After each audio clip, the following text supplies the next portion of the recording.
There are a few stories that are undeniable, meaning no matter who you are, no matter what you're usually into, you experience them and you can't help but be pulled in by it. The storytelling and viewing experience is so compelling that it becomes undeniable. Attack on Titan is one of those stories. It's been nearly 3 years since the ending of the show, and in that time this has proven to be true from my perspective. For many people, Attack on Titan was their gateway into anime. They watched it due to the critical acclaim from friends, family, social media. They actually get into it, and once they finish it, they feel not only changed, but they can't stop thinking about it, and they realize that nothing quite measures up to it. I've seen it all over social media. Now that they've dipped their toe into anime, they check out all the other popular stories, and nothing quite hits the same. So in this video, I want to explore why I believe that to be true. So the short answer is, of course, the storytelling, but I believe in the beginning it's because of expectation versus reality.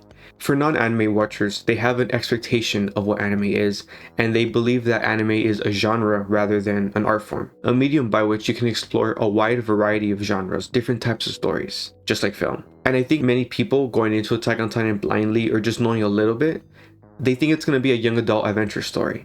And on some level that's true, but I think you quickly realize, oh, this is a dramatic, dark survival show, which is a great start. I think that's right off the bat, that's intriguing because survival is immediate and it's universal. And then the story evolves more. And that's what Attack on Titan is constantly doing. The world, the story is constantly unfolding and getting bigger in scale. Then, before season 1 even ends, a lot of mystery is introduced, a lot of questions about the world, politics, power, conspiracies. That in and of itself pulls you in further. By the time you reach the second half of the show, the story is much larger in terms of its concepts, but more specifically its philosophical themes and ideas. And that's kind of when the show takes a different turn, because the show begins to explore really human, universal ideas from our own real world and exploring it through myth and fantasy, war, tribalism, generational conflict, and morality.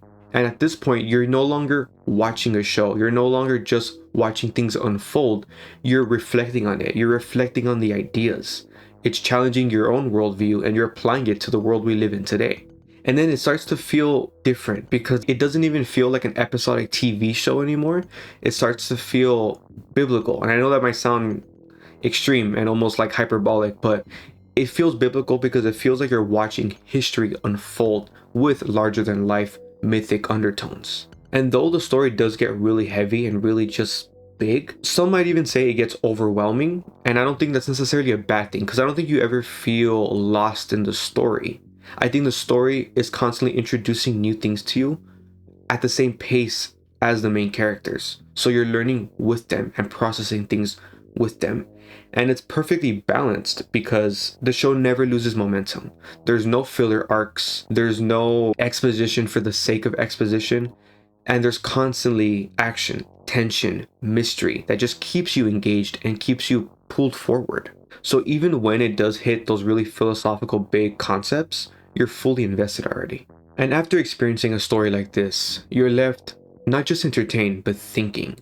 And you're not left thinking about the emotional character journeys or the lore or questions left unanswered.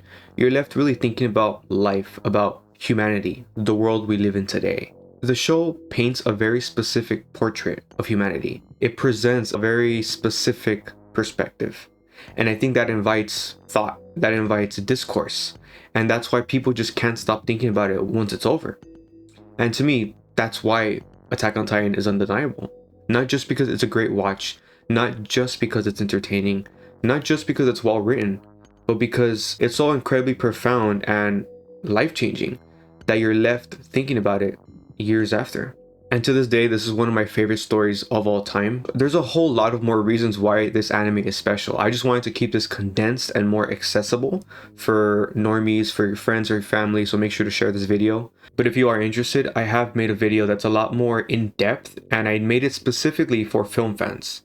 Directed more for people who are more cinematically minded, more into the artsy of it all, more into the technical aspects. So you can check that video out right here.